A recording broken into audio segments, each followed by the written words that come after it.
अमेरिकेने चीनला पर्याय भारत ठरू शकतो का सप्लाय चेन मध्ये, अशा दृष्टिकोनातून विचार करायला सुरुवात केली आहे. आपल्याला एफडीआय ची गरज आहेच आहे. त्यामुळे आपण एफडीआय साठी आक्रमकपणे प्रयत्न करणार आहोत. भारताची आत्मनिर्भरतेची संकल्पना ही ऑफेन्सिव्ह आहे आणि ही आउटवर्ड लुकिंग आहे.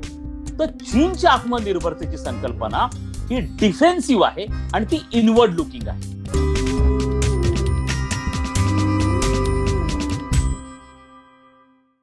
मी डॉक्टर शैलेंद्र देवळाणकर.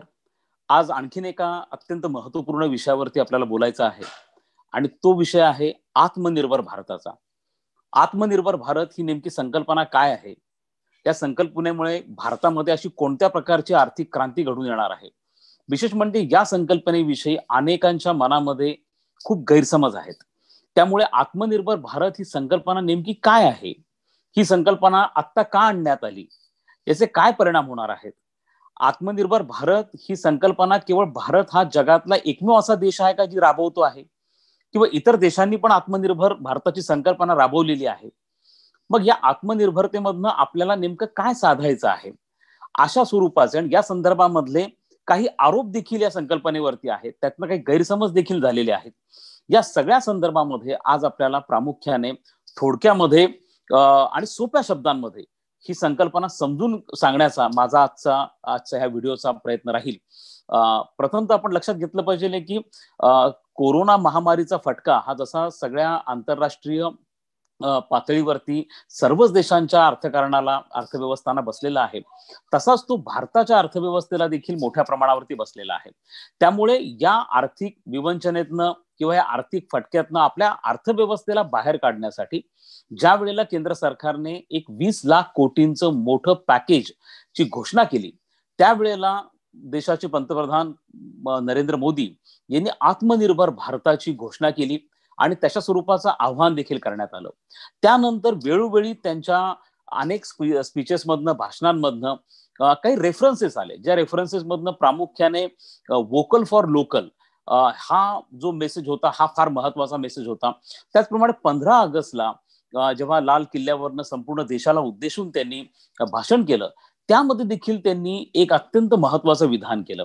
आणि ते विधान असं होतं की किती वर्ष आणखीन भारत हा जगाला कच्चा माल पुरवत राहणार आणि इतर देशांमधनं बनलेला पक्का माल हा भारतीय बाजारपेठेंमधनं विकला जाणार. म्हणजे किती काळ आपण पॅसिव्ह मार्केट म्हणून राहणार आहोत. आणि हे एक अत्यंत महत्वाचं हे विधान होतं. आणि यामुळे आपल्याला नेमकं आत्मनिर्भरतेची संकल्पना काय आहे किंवा त्याच्या मागचं उद्दिष्ट काय आहे याची थोडक्यात काही कल्पना यायला सुरुवात होती. विशेष म्हणजे आत्मनिर्भर हा नेमकं काय संकल्पना आहे हे समजून घेण्यापूर्वी प्रथम आपण ही संकल्पना आवश्यक का वाटली किंवा ही का आणावी लागली, त्याची पार्श्वभूमी काय होती हे थोडक्यामध्ये बघूयात. याची सगळ्यात महत्वाचं ह्या संकल्पनेला आणण्यामागचं किंवा इंट्रोड्यूस करण्यामागचं किंवा या संदर्भामध्ये संपूर्ण भारताला ज्या पद्धतीचं आव्हान आता करणं चाललेलं आहे, त्यामागचं मुख्य कारण हे कोरोनामुळे जी जागतिक सप्लाय चेन आहे, जी अत्यंत महत्वपूर्ण आहे आणि ज्या सप्लाय चेन वरती अनेक देशांच्या अर्थव्यवस्था निर्भर होत्या, ही सप्लाय चेन पूर्णपणे डिस्टर्ब झाली आहे. ही सप्लाय चेन का बरं डिस्टर्ब झालेली आहे आणि याचं कारण पण आपण समजून घेतलं पाहिजे. जेव्हा 2003 मध्ये सार्सचा व्हायरस आला होता, त्यावेळेला चीनचा जगाच्या जीडीपी मधला जो हिस्सा होता हा साधारणतः 7 ते 8% एवढा होता. त्यामुळे सार्स व्हायरस हा कोरोनापेक्षाही खतरनाक किंवा भयंकर होता. परंतु चीनचा त्याच्यामधला जीडीपी मधला हिस्सा हा कमी असल्यामुळे त्याचे आर्थिक परिणाम जे आहेत हे फारसे जगाला जाणवले नाहीत. परंतु आपण आज जेव्हा बघतो, जेव्हा 2020 ची आपण बाब करतो, ज्या वेळेला कोरोना आला एक 6 महिन्यांपूर्वी, त्यावेळेला चीनचा वर्ल्ड जीडीपी मधला जो हिस्सा आहे हा 20% जास्त आहे. आणि त्यामुळे आपल्याला याचे आर्थिक परिणाम हे जागतिक पातळीवरनं आता दिसायला लागले आहेत. ज्या ग्लोबल सप्लाय चेनचा मी उल्लेख करतो आहे, ती ग्लोबल सप्लाय चेन म्हणजे अनेक अशा वस्तू किंवा अनेक अशा बाबी किंवा अनेक अशा कच्चा माल हा चीनकडनं युरोपला किंवा अमेरिकेला, अनेक विकसित देशांना, इव्हन भारताला देखील मोठ्या प्रमाणावरती चीनकडनं सप्लाय केला जायचा. आणि ज्याच्याशिवाय कोणत्याही प्रकारच्या वस्तू बनवणं हे अमेरिकेला, युरोपला आणि इव्हन भारताला देखील काही बाबतींमध्ये अत्यंत अवघड होतं. मी तुम्हाला काही सोपी सोपी उदाहरणं देतो. अमेरिकेचा जो नॅशनल फ्लॅग आहे, या नॅशनल फ्लॅगचं 100% प्रोडक्शन हे चायनामध्ये होतं. त्याचप्रमाणे जो संपूर्ण युरोपमध्ये आणि अमेरिकेमध्ये पॉप्युलर असणारा डाएट कोक आहे, या डाएट कोकचे इन्ग्रेडियंट्स जोपर्यंत चायना सप्लाय करत नाही तोपर्यंत ते अमेरिकेमध्ये डाएट कोक बनत नाही. त्याचप्रमाणे ऍपल असेल, मायक्रोसॉफ्ट असेल, या सगळ्यांचे मोठे युनिट्स हे किंवा त्यासाठी लागणारा बराचसा कच्चा माल हा चीनकडनं सप्लाय केला जात होता. हाच प्रकार हेल्थ इंडस्ट्रीमध्ये देखील आपल्याला दिसून येतो. आज अमेरिका, युरोपमध्ये जे मल्टीव्हिटॅमिन्स वापरले जातात किंवा फार्मास्युटिकल इंडस्ट्रीज मधले जेही आवश्यक एपीआय आहे, ज्याला आपण ऍक्टिव्ह फार्मास्युटिकल इन्ग्रेडियंट्स असं म्हणतो, हे देखील चायनाकडनं सप्लाय केले जात होते. आपण जर भारताचा विचार केला तर आपल्याला असं जाणवतं, मी एक साधं एकाच फक्त क्षेत्राचं उदाहरण देतो आणि ते क्षेत्र आहे हेल्थ, ज्याला आपण आरोग्य क्षेत्र असं म्हणतो किंवा फार्मास्युटिकल सरळ त्याला म्हणा. या फार्मास्युटिकल मध्ये जर आपण बघितलं तर आजही आपलं भारतातलं फार्मास्युटिकल क्षेत्र हे जवळपास 70% हे चीनवरती विसंबून आहे. हे कशा पद्धतीने विसंबून आहे? कारण फार्मास्युटिकल क्षेत्रासाठी आवश्यक असणारे जे दोन महत्वाच्या बाबी आहेत, एक आहे एपीआय, ज्याला ऍक्टिव्ह फार्मास्युटिकल इन्ग्रेडियंट्स म्हणतो, आणि दुसरं की स्टार्टिंग फॅक्टर्स. आता हे जे आहेत हे आपल्याला मोठ्या प्रमाणावरती चीनकडनं आयात करावं लागतं. मागच्या वर्षी म्हणजे 2019 मध्ये केंद्र सरकारने चीनकडनं 53 एपीआय आपण आयात केलेले होते आणि त्यासाठी आपल्याला $5 अब्ज एवढी प्रचंड मोठी किंमत ही मोजावी लागली होती. आता ह्या 53 एपीआय वरनं आपल्याकडे औषधं ही तयार केली जातात. आज कोरोना महामारीच्या काळामध्ये आपल्याला डॉक्टर्स कडनं ज्या मल्टीव्हिटॅमिन्स असतील, व्हिटॅमिन सी आहे, डी आहे, व्हिटॅमिन बी आहे, या सगळ्या टॅबलेट ज्या आपण वापरतो आहोत त्यासाठी लागणारे इन्ग्रेडियंट्स देखील आपल्याला चायनाकडनं आयात करावे लागतात. पेनिसिलिन सारखं ड्रग आहे जे आपण 100% चायनाकडनं आयात करतो. त्यामुळे आपली हेल्थ इंडस्ट्री देखील, फार्मास्युटिकल इंडस्ट्री देखील मोठ्या प्रमाणावरती चीनवरती विसंबून आहे. आता काय झालंय की कोरोनामुळे आंतरराष्ट्रीय व्यापारावरती मोठा परिणाम झाला आहे. राष्ट्रांनी आपापल्या सीमारेषा ह्या जवळपास बंद केल्या, आता हळूहळू त्या ओपन करायला सुरुवात केलेली आहे. परंतु 6 महिन्यांचा काळ हा अत्यंत कठीण गेला होता, जेव्हा सर्व देशांनी आपल्या सीमारेषा ह्या आंतरराष्ट्रीय व्यापारासाठी पूर्णपणे क्लोज केलेल्या होत्या. त्यामुळे आता ही जी सप्लाय चेन डिस्टर्ब झालेली आहे, त्यामुळे हा जो कच्चा माल आहे हा आपण आपल्याकडेच त्याचं उत्पादन करू शकतो का, या दृष्टिकोनातून विचार करायला सुरुवात झाली आहे. मी तुम्हाला भारतातलं आणखीन एक छोटंसं उदाहरण देतो. दक्षिण भारतामध्ये होजियारी जो कपडा आहे याचा उद्योग फार मोठ्या प्रमाणावरती आहे. परंतु या होजियारी उद्योगासाठी लागणारे आवश्यक जे बटन्स आहेत किंवा झिपर्स आहेत, हे बटन्स आणि झिपर्स 100% चीनकडनं आयात केले जायचे. त्यामुळे आता ह्या होजियारीच्या बिझनेसवरती मोठा परिणाम झाला. त्यामुळे हे बटन्स आणि झिपर्स आपण का बनवू शकत नाही? त्याचप्रमाणे जो एपीआय आहे, ऍक्टिव्ह फार्मास्युटिकल इन्ग्रेडियंट, ज्याचा आपल्या फार्मास्युटिकल इंडस्ट्रीवरती परिणाम होणार आहे, ते आता भारतामध्ये का आपण तयार करू शकत नाही? खरं ते सगळं भारतात तयार होऊ शकतं, पण आपल्याला ते चीनकडनं स्वस्तात मिळायचं. हाच प्रकार अमेरिकेचा होता, हाच प्रकार युरोपियन देशांमध्ये होता. तिथल्या जे उद्योग होते त्यांना चीनकडनं आयात करणं ते सोपं पडायचं आणि चीनने गेल्या 10 वर्षांमध्ये स्वतःला या ग्लोबल सप्लाय चेनचा इतका महत्वाचा अविभाज्य घटक बनवलं, अत्यंत सिस्टमॅटिकली डेव्हलप केलं आणि त्यामुळे बहुतांश देश हे चीनवरती निर्भर राहायला लागले.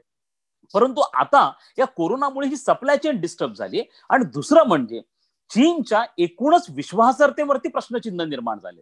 विशेष करून अमेरिका आणि चीन यांच्यातला संघर्ष आता मोठ्या प्रमाणावरती वाढायला लागलेला आहे. युरोपियन देश देखील आता चीनकडे संशयाने बघायला लागलेले आहेत. कोरोनासाठी प्रामुख्याने चीनला दोषी म्हणून गृहीत धरलं जात आहे. मग चीनचा तो विस्तारवाद असेल किंवा चीनचं लष्करीकरणासाठी चाललेले प्रयत्न असतील, इतर अनेक देशांवरती चीन करत असलेले दावे असेल, या सगळ्या गोष्टींमुळे आता जगाने एक तर डिकपलिंगचा विचार करायला सुरुवात केलेली आहे किंवा सप्लाय चेन मध्ये पर्यायी देश कोणता असू शकतो का याचा विचार करायला सुरुवात केलेली आहे. जसं अमेरिकेने चीनला पर्याय भारत ठरू शकतो का सप्लाय चेन मध्ये, अशा दृष्टिकोनातून विचार करायला सुरुवात केली आहे. बऱ्याच देशांनी डिकपलिंग, आता हा डिकपलिंगचा मुद्दा असा आहे की आपण आपल्या ज्या गरजा इतर देशांकडनं भागवत होतो, जो व्यापारातनं भागवत होतो, आंतरराष्ट्रीय व्यापारातनं भागवत होतो, ते करण्याऐवजी आपण पूर्णपणे स्वतःच त्याचं उत्पादन करू शकतो का आणि स्वतःच आपण आपल्या गरजा भागवू शकतो का, अशा प्रकारचं डिकपलिंगचा विचार देखील अनेक देश करतात, पण असं टोटल डिकपलिंग, कम्प्लीट डिकपलिंग हे पॉसिबल नाहीये. हे सगळ्यांनाच कल्पना आहे, कारण आपल्याला आयात कच्चा माल जो आहे तो मोठ्या प्रमाणावरती चीनकडनं अजूनही आयात करावा लागतो आहे. त्यामुळे ही डिकपलिंग पॉसिबल नाहीये, परंतु अनेक देशाचा विचार करायला लागलेले आहेत. आणि याच पार्श्वभूमीवरती आत्मनिर्भर भारताची जी संकल्पना आहे ती पुढे आलेली आहे. आता आत्मनिर्भर भारत म्हणजे काय आहे, तर आत्मनिर्भर भारत म्हणजे तुमचे जे स्थानिक उद्योग आहेत या स्थानिक उद्योगांना जागतिक दर्जाचं बनवणं. त्याचा जो दर्जा आहे, उत्पादनाचा जो दर्जा आहे तो तुम्हाला जागतिक पातळीवर करणं, जेणेकरून आपण आपल्या ज्या स्थानिक गरजा आहेत त्या पूर्णपणे भागवून भारत निर्यात मोठ्या प्रमाणावरती करू शकेल. हा याच्या मागचा मुख्य उद्देश आहे. स्थानिक उद्योगांना जागतिक दर्जाचं कशा पद्धतीने बनवता येईल या दृष्टिकोनातून विचार केला जाणं हा प्रामुख्याने आत्मनिर्भर भारताचा मुख्य उद्देश आहे. आणि त्याच दृष्टिकोनातून ही संकल्पना आणली गेलेली आहे, ज्यासाठी आपण म्हणतो की वोकल फॉर लोकल, म्हणजे तुमचे जे स्थानिक उद्योग आहेत त्याच्या दृष्टिकोनातून किंवा त्यासाठी तुम्ही आग्रही व्हा. आता हा मुद्दा इथं अत्यंत महत्वाचा येतो की ज्या वेळेला आपण आत्मनिर्भर भारताचा ही संकल्पना मांडतो आहे त्यावरती एक मोठा या संदर्भातला गैरसमज असा होतो आहे की मग जर तुम्ही स्थानिक उद्योगांनाच प्राधान्य देणार असाल आणि मग जर तुम्ही जर डिकपलिंगच्या दृष्टीने जाणार असाल, म्हणजे आंतरराष्ट्रीय व्यापार नकोच, इतरांवरती विसंबूनच राहायला नको, मग आपण असा विचार येतो की गेली 6 वर्ष झाले पंतप्रधान मोदींनी जवळपास 90 पेक्षा जास्त देशांचे दौरे केले. आणि म्हणजे ते आपल्या भारतामध्ये, स्वतंत्र भारताच्या इतिहासामध्ये ते पहिले पंतप्रधान आहेत की ज्यांच्या एवढ्या मोठ्या प्रमाणावरती फॉरेन व्हिजिट झाल्यात. म्हणजे युपी गव्हर्नमेंटच्या काळात मनमोहन सिंग हे 10 वर्ष पंतप्रधान होते, परंतु त्यांच्या 45 देशांना भेटी झाल्या होत्या. परंतु 6 वर्षांच्या अवधीमध्येच पंतप्रधान मोदींच्या 90 पेक्षा जास्त देशांना भेटी झालेल्या आहेत. या मागचा मुख्य उद्देश जो होता हा प्रामुख्याने आपल्याकडे परकीय भांडवल आणि तंत्रज्ञान आकर्षित करणं हा होता, ज्याला आपण एफडीआय असं म्हणतो. आणि फॉरेन डायरेक्ट इन्व्हेस्टमेंट अट्रॅक्ट करण्यासाठी भारताने मोठ्या प्रमाणावरती प्रयत्न केलेले होते आणि त्या प्रयत्नाला बऱ्याच प्रमाणात यश पण आलेलं आपण बघतो. 16-17 मध्ये इंडिया एफडीआयचा हायेस्ट डेस्टिनेशन बनला होता. इव्हन चायनाला पण आपण सरपास केलेलं होतं. त्यामुळे आजच्या घडीला जवळपास 55 ते 60 बिलियन डॉलरचा अॅन्युअल एफडीआय हा भारताला येतो, ज्याचं प्रमाण हे 1909-10 पेक्षा निश्चितपणे जास्त आहे. पण मग आता तुम्ही अशा स्वरूपाचा एफडीआय आणणार नाही का, तर ज्याला आपण असं म्हणतो की भारत हा पूर्णपणे स्वतःवरतीच निर्भर राहणार आहात का, ज्याला इंग्रजीमध्ये अटार्किक सेल्फ रिलायन्स असं म्हणतात. अटार्किक सेल्फ रिलायन्स म्हणजे तुम्ही जगाशी संपर्क तोडून टाका आणि ज्या पद्धतीने तुमच्या सीमारेषा पूर्णपणे क्लोज करा आणि तुमच्या डोमेस्टिक इंडस्ट्रीजला पूर्णपणे प्रोटेक्शन द्या.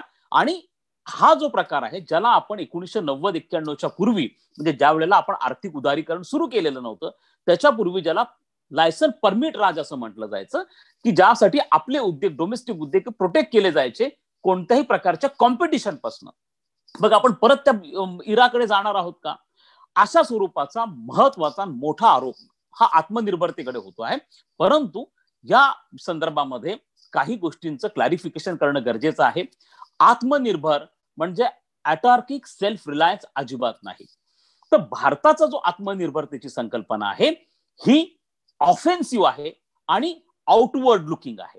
हे लक्षात ठेवा, दोन्ही शब्द मी अत्यंत महत्वाचे मांडलेले आहेत. एक तर ती ऑफेन्सिव्ह म्हणजे ती आक्रमक आहे आणि ती आउटवर्ड लुकिंग आहे. ती आउटवर्ड लुकिंग का आहे, कारण या आत्मनिर्भरतेसाठी आपल्याला स्थानिक उद्योगांना बळकटी जर द्यायची असेल तर आपल्याला एफडीआयची गरज आहेच आहे. त्यामुळे आपण एफडीआय साठी आक्रमकपणे प्रयत्न करणार आहोत. आणि दुसरं आउटवर्ड लुकिंग म्हणजे आंतरराष्ट्रीय व्यापाराविषयी, ट्रेड विषयी, इम्पोर्ट एक्सपोर्ट विषयी भारत आणखी जास्त सजग असणार आहे, ट्रेड विषयी सजग असणार आहे. आणि याचं कारण पण तसंच आहे.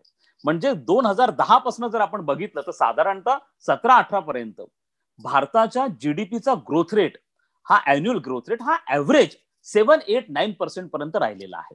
आणि यामध्ये सगळ्यात महत्वाचं कॉन्ट्रीब्युशन किंवा वाटा म्हणजे जवळपास 40% वाटा हा व्यापाराचा राहिलेला आहे. त्यामुळे या व्यापाराकडे तुम्ही दुर्लक्ष करू शकत नाही. या व्यापारापासून जर भारताने स्वतःला बाजूला आणलं तर निश्चितपणे तुम्ही जो जीडीपीचं जे टार्गेट तुम्ही ठेवलंय की तुम्हाला तुमची अर्थव्यवस्था $5 ट्रिलियन बनवायची आहे आणि त्यासाठी तुम्ही annual GDP growth rate 10% expected करत आहात, तो पॉसिबलच नाहीये जोपर्यंत तुमचा आंतरराष्ट्रीय व्यापार शक्य नाहीये. त्यामुळे आत्मनिर्भर म्हणजे आंतरराष्ट्रीय व्यापारापासून कम्प्लीट आयसोलेशन अजिबात नाहीये. उलट आत्मनिर्भरतेकडे तुम्ही तुमची अर्थव्यवस्था किती जास्त कशा पद्धतीने एक्सपोर्ट ओरिएंटेड बनवता येईल त्या दृष्टिकोनातून तुम्हाला बनायचं. ज्या पद्धतीने चायना हा सध्या मॅन्युफॅक्चरिंग हब म्हणून, जगाचा मॅन्युफॅक्चरिंग हब म्हणून पुढे आलेला आहे, तसा भारत मॅन्युफॅक्चरिंग हब म्हणून कसा पुढे येऊ शकतो. तर आता दुसरा मुद्दा येतो की आत्मनिर्भर भारताची संकल्पना राबवणारा भारत हा जगातला एकमेव देश आहे का? तर नक्कीच नाही. तर आत्मनिर्भरतेची संकल्पना यापूर्वी अमेरिकेने राबवलेली आहे, युरोपमध्ये जर्मनीने, फ्रान्सने राबवलेली आहे. जर्मनीने ऑटोमोबाईल क्षेत्रामध्ये आत्मनिर्भरतेची संकल्पना यशस्वीपणे राबवली, त्यामुळे ऑटोमोबाईल इंडस्ट्रीमध्ये जर्मनीचा दबदबा आहे. त्याचप्रमाणे जपानने आणि फ्रान्सने न्यूक्लिअर एनर्जीच्या क्षेत्रामध्ये मोठ्या प्रमाणात आत्मनिर्भरतेची संकल्पना राबवली. आणि आज न्यूक्लिअर एनर्जीमध्ये फ्रान्स असेल किंवा त्या संदर्भात आवश्यक असणारी टेक्नॉलॉजी असेल, ही टेक्नॉलॉजी तयार करण्यामध्ये जपानचा हात कोणी धरू शकत नाही. जशी तोशिबा सारखी जपानची कंपनी आहे ज्यांची मोनोपोली आहे न्यूक्लिअर ट्रेडवरती, त्यामुळे यांनी ही संकल्पना राबवलेली आहे. दक्षिण कोरियाचं उदाहरण आपल्याला घेता येईल. दक्षिण कोरियाचं उदाहरण आपल्यासाठी पण अत्यंत महत्वाचं आहे. आज दक्षिण कोरियाच्या जीडीपी मध्ये आपण असं बघतो की मॅन्युफॅक्चरिंग सेक्टरचा वाटा हा 60+ आहे, म्हणजे 60% जास्त आहे. आणि हे मिरॅकल त्यांनी अशा पद्धतीने घडून आणलेलं आहे की आपण आज होम अप्लायन्सेस मध्ये बघतो की दक्षिण कोरियाचा हातच कोणी पकडू शकत नाही. त्यामुळे त्यांच्याकडे मॅन्युफॅक्चरिंग सेक्टरचा वाटा खूप जास्त, त्याच्या खालोखाल सर्व्हिस सेक्टर येत आहे. भारतामध्ये मात्र आपल्याला असं दिसून येतं की आपल्याकडे अजूनही जीडीपीला मोठं कॉन्ट्रीब्युशन सर्व्हिस सेक्टरचं आहे आणि मॅन्युफॅक्चरिंगचं कमी आहे. त्यामुळे मेक इन इंडिया सारखी संकल्पना जी एनडीए गव्हर्नमेंटनी त्यांच्या सेकंड टर्मच्या पहिल्या टप्प्यामध्ये राबवलेली होती, ती मेक इन इंडियाला आणखीन एक वायडर रूप देण्याच्या दृष्टिकोनातून आत्मनिर्भरतेची संकल्पना राबवण्यात आली. अगदीच भारताने जशी आत्मनिर्भरतेची संकल्पना भारत राबवतो आहे, तशाच पद्धतीने त्याच वेळेला चीन देखील आत्मनिर्भरतेची संकल्पना राबवतो आहे. आता प्रश्न असा पडतो की चीनला याची काय गरज आहे? पण भारत आणि चीनच्या आत्मनिर्भरतेमध्ये गुणात्मक फरक आहे. हा गुणात्मक फरक काय आहे? जसं मी यापूर्वीच सांगितलं की भारताची आत्मनिर्भरतेची संकल्पना ही ऑफेन्सिव्ह आहे आणि ही आउटवर्ड लुकिंग आहे. तर चीनची आत्मनिर्भरतेची संकल्पना ही डिफेन्सिव्ह आहे आणि ती इनवर्ड लुकिंग आहे. ती डिफेन्सिव्ह आणि इनवर्ड लुकिंग का बरं आहे? त्याचं कारण असं आहे की चीनला सगळ्यात मोठा प्रॉफिट हा त्यांच्या एक्सपोर्ट मधून मिळत होता. आज चीनी माल जगभरात विकला जायचा, परंतु सप्लाय चेन डिस्टर्ब झाल्यामुळे आज त्या प्रमाणामध्ये चीनी माल हा जगभरात विकला जात नाहीये. त्यामुळे त्यांना आता त्यांचा जो डोमेस्टिक मार्केट आहे त्या डोमेस्टिक मार्केटवरती कॉन्सन्ट्रेशन करावं लागतंय आणि त्याच्यावरती त्या दृष्टिकोनातनं त्यांनी प्रोडक्शन सुरू केलं, म्हणजे त्यांचं इनवर्ड लुकिंग आहे. हा त्यातला महत्वाचा भाग आहे आणि तो डिफेन्सिव्ह आहे. आणि डिफेन्सिव्ह तो यासाठी आहे की ज्या पद्धतीचे आरोप आता चीनवरती होत आहेत, किंबहुना अनेक एमएनसी म्हणजे चीनमधनं फार मोठ्या प्रमाणावरती बहुराष्ट्रीय कंपन्या आहेत आता बाहेर पडता आहेत. आणि जसं जपानने आपल्या कंपन्या तिथनं काढून घेतल्या, ज्या व्हिएतनाममध्ये आता शिफ्ट झाल्या आहेत, काही साऊथ ईस्ट एशियन देशांमध्ये, कंबोडियामध्ये काही शिफ्ट झालेल्या आहेत, त्याचप्रमाणे अनेक देश आता तिथं बाहेर जाण्याचा प्रयत्नामध्ये आहेत. त्यामुळे चीन देखील आत्मनिर्भरतेची संकल्पना राबवतो आहे, परंतु ती डिफेन्सिव्ह आणि इनवर्ड लुकिंग अशा स्वरूपाची संकल्पना आहे. आता आपल्याला बघावं लागणार आहे की ही आत्मनिर्भरतेच्या संकल्पनेअंतर्गत जर आपण स्थानिक उद्योगांना बळकटी देण्याचं बोलत असू तर विशेष करून आपल्याला 3 सेक्टर्स असे आहेत की ज्यामध्ये ही आत्मनिर्भरतेची संकल्पना आपल्याला राबवल्याने मोठ्या प्रमाणावरती फायदा होणार आहे. ज्याचा एका क्षेत्राचा उल्लेख मी आत्ताच आपल्या पुढे केला, जो फार्मास्युटिकल क्षेत्र आहे, हेल्थचा आहे. आणि कोरोना नंतर भारताला एक फार मोठी संधी आहे, ती म्हणजे भारत हा जगामध्ये जो हेल्थ मधल्या ज्या सर्व्हिसेस आहेत त्यांना प्रोव्हाइड करणारा एक अत्यंत मोठा देश बनू शकतो. आज आपल्या भारतीयांना एक फार मोठी संधी आहे, कारण युरोपमध्ये फार मोठ्या प्रमाणावरती डिमांड आहे जे हेल्थ सर्व्हिसेस प्रोव्हायडर्सची. हे हेल्थ सर्व्हिसेस प्रोव्हायडर्स भारताकडनं तिथं जाऊ शकतात. जसं आपल्याकडे सॉफ्ट स्किल डेव्हलपमेंटसाठी साऊथ ईस्ट एशियामध्ये इंडियन टीचर्सची मागणी फार मोठ्या प्रमाणावरती आहे, तशी येत्या काळामध्ये हेल्थ इंडस्ट्रीला फार प्रचंड महत्व हे भारतामध्ये येणार आहे, कारण त्याला जगामध्ये महत्व येणार आहे. आणि त्या दृष्टिकोनातून भारत हा सप्लाय करणारा एक फार मोठा सप्लाय चेनचा भाग हा बनू शकतो. त्याचप्रमाणे आपलं डिफेन्स क्षेत्र आहे, जिथं आपल्याला आत्मनिर्भर बनणं अत्यंत गरजेचं आहे, कारण संपूर्ण आशिया खंडामध्ये भारताची जी प्रतिमा आहे ती संरक्षण साधन सामुग्री आयात करणारा आशिया खंडातला सगळ्यात मोठा देश हा म्हणून भारत हा ओळखला जातो. तर आपण आयातदार देशापासून निर्यातदार देश कसा बनू शकतो, त्या दृष्टिकोनातून आत्मनिर्भरतेची संकल्पना ही डिफेन्स किंवा संरक्षण क्षेत्रामध्ये राबवणं अत्यंत गरजेचं आहे. आणि त्या दृष्टिकोनातून नुकतंच केंद्रीय संरक्षण मंत्री राजनाथ सिंग यांनी एक ट्विट करत आपण 103 प्रॉडक्ट्स असे आहेत की जे इथून पुढे भारतातच बनवले जातील. आणि असं जोपर्यंत आपण निर्णय घेत नाही तोपर्यंत आपल्या स्थानिक उद्योगांना बूस्ट मिळणार नाही. आता प्रश्न असा निर्माण होतो की आत्मनिर्भरतेच्या अंतर्गत जर स्थानिक उद्योगांना जागतिक दर्जाचं बनवायचं असेल तर आपण केवळ 20 लाख कोटींचं पॅकेज घोषित करून किंवा एखादी मॅजिकल ज्याला आपण विंड म्हणतो किंवा एखादी काठी फिरून या गोष्टी घडणार नाहीयेत. आपल्याकडे आत्मनिर्भरतेची संकल्पना आणली म्हणजे स्थानिक उद्योग तात्काळ जागतिक दर्जाचे बनले असे नाहीयेत. तर त्याच्या प्री कंडिशन्स आहेत. जसं चीनने गेल्या 30 वर्षांमध्ये स्वतःला सिस्टमॅटिकली डेव्हलप केलं. चीन हा खरं तर साम्यवादी देश, परंतु साम्यवादी असतानाही चीनने 1981-82 म्हणजे भारताच्या 10 वर्षपूर्वी आर्थिक उदारीकरणाचा आणि भांडवलवादाचा मार्ग स्वीकारला. आणि त्यानंतर त्यांनी प्रामुख्याने माओ सेतुंगच्या निधनानंतर डेंग शाओपिंगच्या नेतृत्वाखाली त्यांनी 5-5 वर्षांचा 5 इयर्स प्लॅन बनवले त्यांच्या अर्थव्यवस्थेचे विविध क्षेत्र यांना बळकटी देण्यासाठी. मग उद्योग असेल, व्यापार असेल, शेती असेल, संरक्षण क्षेत्र असेल. आणि त्यामध्ये जवळपास 30 वर्ष ही प्रक्रिया चालली 1981 ते 2011. आणि ह्या 30 वर्षांनंतर आपण असं बघतो की चीन हा जगापुढे एक एक्सपोर्ट ओरिएंटेड किंवा मॅन्युफॅक्चरिंग हब म्हणून पुढे आलेला देश आपण मानतो. असाच प्रकार ज्या पद्धतीने अत्यंत सिस्टमॅटिक डिटरमिन्ड एफर्ट चीनकडनं झालेले आहेत ते आपल्याला फार महत्वाचे आहेत. भारतामधला एक काही ज्या गोष्टी आहेत ज्या चीनप्रमाणे आपल्याला आपल्याकडे देखील करावी लागतील, त्याशिवाय आत्मनिर्भरतेची संकल्पना ही प्रत्यक्षात येणार नाही. आपल्याकडे त्यासाठी लँड रिफॉर्म्स करणं अत्यंत गरजेचं आहे. आता ज्या वेळेला एखादा परकी गुंतवणूकदार तुमच्याकडे येतो किंवा एखादी फॉरेन कंपनी तुमच्याकडे फॅक्टरी लावण्यासाठी येते, लँड मिळणं हे अत्यंत जिकरीचं काम त्यांच्यासाठी असतं. नुकतंच मी एक इंटरव्ह्यू वाचला ज्याच्यामध्ये एका कंपनीला भारतामध्ये प्लांट लावण्यासाठी साधारणतः 3 वर्ष ही वाट बघावी लागली वेगवेगळ्या प्रकारचे परमिशन्स वगैरे मिळवण्यासाठी. त्या दृष्टिकोनातून जर विचार केला तर लँड रिफॉर्म्स होणं आपल्यासाठी गरजेचं आहे. अजूनही लँड रिफॉर्म ऍक्ट हा आपल्या संसदेमध्ये प्रलंबित आहे. दुसरं लेबर रिफॉर्म्स होणं अत्यंत गरजेचं आहे. आपल्याकडे जे लेबर ऍक्ट्स आहेत हे ज्याला आपण अत्यंत जुने ऍक्ट्स आहेत की जे आता बदलत्या परिस्थितीनुसार ते 19व्या शतकातले ऍक्ट्स आहेत जे आता आपल्याला बदलणं हे अत्यंत गरजेचं आहे. त्याचप्रमाणे इन्फ्रा डेव्हलपमेंट ही खूप महत्वाची आपली गरज आहे. आणि ह्या इन्फ्रा डेव्हलपमेंटसाठी आपण एफडीआय हा इन्फ्रा डेव्हलपमेंटमध्ये यावा या दृष्टिकोनातून खूप प्रयत्न केले. परंतु दुर्दैवाने भारतामध्ये जो एफडीआय येतो जर आपण याचा अनालिसिस केला, विश्लेषण केलं तर आपल्याला असं जाणून येतं की आपली अपेक्षा होती की हा एफडीआय हेल्थ मध्ये यावा, हा एफडीआय एज्युकेशन मध्ये यावा, हा एफडीआय इन्फ्रास्ट्रक्चर डेव्हलपमेंट मध्ये यावा, हा एफडीआय रुरल डेव्हलपमेंट मध्ये यावा. हा तिथं कुठेच आलेला नाहीये. हा प्रामुख्याने कन्झ्युमर प्रॉडक्ट्स मध्ये आलेला आहे. कारण याची भारतीयांना जी आणि याच्यासाठी आपण बऱ्याच प्रमाणात दोषी आहोत. कारण आपल्याला 20 प्रकारच्या वेफर्स खाण्याची सवय लागलेली आहे. मग आपल्याला तो वेगवेगळ्या प्रकारचे त्याचे फ्लेवर्स खाण्याची सवय लागलेली आहे. त्यानुसार बहुराष्ट्रीय कंपन्या तिथं इन्व्हेस्टमेंट जास्त करायला लागल्यात. आपल्याला एकापेक्षा जास्त ब्रश वापरण्याची सवय लागलेली आहे. त्यामुळे तिथं एफडीआय जास्त यायला लागला.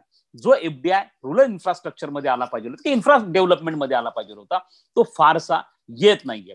परंतु त्यासाठी आपल्याला कनेक्टिव्हिटी ही प्रॉपरली डेव्हलप करावी लागणार आहे. रोड कनेक्टिव्हिटी असेल, रेल कनेक्टिव्हिटी असेल, एअर कनेक्टिव्हिटी असेल, पोर्ट डेव्हलपमेंट आपल्याला करावी लागणार आहे. आणि जसं चायनाने वुहानमध्ये एक मॅन्युफॅक्चरिंग हब तयार केलाय, म्हणजे मॅन्युफॅक्चरिंग हब म्हणजे ज्याला मी अशा स्वरूपाने म्हणतो की एक प्रकारची एक इंडस्ट्रियल पार्क त्यांनी केली. उदाहरण द्यायचं झालं तर एक मोबाईल जर बनवायचा असेल तर मोबाईल बनवण्यासाठी ज्या ज्या ऍक्सेसरीज तुम्हाला लागणार आहे, जे जे स्पेअर पार्ट तुम्हाला लागणार आहेत, हे सगळे स्पेअर पार्ट वुहानमध्येच बनतात. त्यामुळे तो ट्रान्झॅक्शनचा जो खर्च आहे किंवा ट्रॅव्हलिंगचा जो खर्च तो फार मोठ्या प्रमाणावरती वाचतो. भारतामध्ये मात्र ते होत नाही. भारतामध्ये जर नागपूरमध्ये एखाद्या स्थानिक उद्योगाला जर एखादं मशीन बनवायचं असेल मग त्याला काही गोष्टी दिल्लीवरनं मागवाव्या लागतात, गुजरातवरनं मागवाव्या लागतात, दक्षिण भारतातनं मागवाव्या लागतात. आणि हा जो मोठा खर्च आहे तो त्याच्यामुळे त्या वस्तूची कॉस्ट ही मोठ्या प्रमाणावरती वाढते. त्यामुळे आपण जे इंडस्ट्रियल पार्क बनवणार आहोत त्या अशा दृष्टिकोनातून विकसित केल्या गेल्या पाहिजेत की तिथं त्या वस्तूसाठी आवश्यक असणारा ज्या सगळ्या इन्ग्रेडियंट्स आहेत, ज्या सगळा कच्चा माल आहे, त्याचं उत्पादन तिथंच केलं जाईल. त्याचप्रमाणे आपल्याला स्किल्ड मॅन पॉवर हे डेव्हलप करावं लागणार आहे. तिसरं जे आपल्याकडे आहे, ज्याला डुईंग बिझनेस विथ इज असं आपण म्हणतो, की आपल्याकडे उद्योग करण्यासाठी किंवा फॅक्टरी लावण्यासाठी ज्या पद्धतीच्या ज्या सगळ्या प्रक्रिया आहेत त्या प्रक्रिया कमीत कमी करणं आणि त्यासाठी आपली जी डुईंग बिझनेस विथ इजची जी यादी घोषित केली जायची, ज्याच्यामध्ये भारताची 142 रँक होती, ती आता कमी करून आपण टॉप 60 मध्ये आलेलो आहोत. आता आपल्याला टॉप 50 मध्ये यायचं आहे आणि जेच पंतप्रधान मोदींचं जे स्वप्न आहे की आपण टॉप 50 मध्ये आलं पाहिजे. त्यामुळे त्या दृष्टिकोनातनं आपल्याला जे वेगवेगळ्या प्रकारचे परमिट्स घ्यावे लागतात त्याच्यामध्ये कुठेतरी युनिफॉर्मिटी आपल्याला आणता येईल का, या दृष्टिकोनातून देखील विचार केला जाणं गरजेचं आहे. दुसरं महत्वाचं म्हणजे आपल्याला एफडीआय साठी पुन्हा एकदा अत्यंत आक्रमक पद्धतीने प्रयत्न हे करावे लागणार आहेत. व्यापाराच्या दृष्टिकोनातून देखील भारताला सिस्टमॅटिकली पॉलिसीज या आखाव्या लागतील जेणेकरून आत्मनिर्भर भारताची संकल्पना प्रत्यक्षात येऊ शकेल. आपल्या दृष्टिकोनातून व्यापार हा 3 प्रकारचा असणार आहे. पहिला प्रकार जो असणार आहे ज्याला आपण रेसिप्रोकल ट्रेड असं म्हणतो, की भारताचा ट्रेड जो असणार आहे येत्या काळामध्ये हा रेसिप्रोकल असेल. म्हणजे आपण जसं आपण इराण बरोबर करायचो की इराणकडनं आपण तेल घ्यायचो आणि त्याच्या मोबदल्यामध्ये जवळपास 40% वस्तू या इराण आपल्याकडनं विकत घ्यायचा. त्याचप्रमाणे दुसरा आपला ट्रेड असणार आहे ज्याला प्रेफरन्शियल ट्रेड आपण म्हणतो, की आपल्याला काही जणांना काही सूट ही द्यावी लागणार आहे, प्रेफरन्शियल ट्रीटमेंट आपल्याला द्यावी लागणार आहे. आणि तिसरं आपल्याला स्ट्रॅटेजिक ट्रेड करावं लागणार आहे, म्हणजे काही देशांबरोबर जे सामरिकदृष्ट्या आपल्याशी फार महत्वाचे आहेत. उदाहरण द्यायचं झालं तर भारताला तैवान बरोबर आपला व्यापार वाढवणं अत्यंत गरजेचं आहे. म्हणजे तैवानला आपण भारताची वन चायना पॉलिसी आहे आणि त्याच्या अंतर्गत तैवानला आपण चीनचा अविभाज्य घटक मानतो. तैवानला स्वतंत्र देश म्हणून आपण गृहीत धरत नाही आणि म्हणूनच आपण तिथे अँबॅसिडर अपॉइंट करत नाही.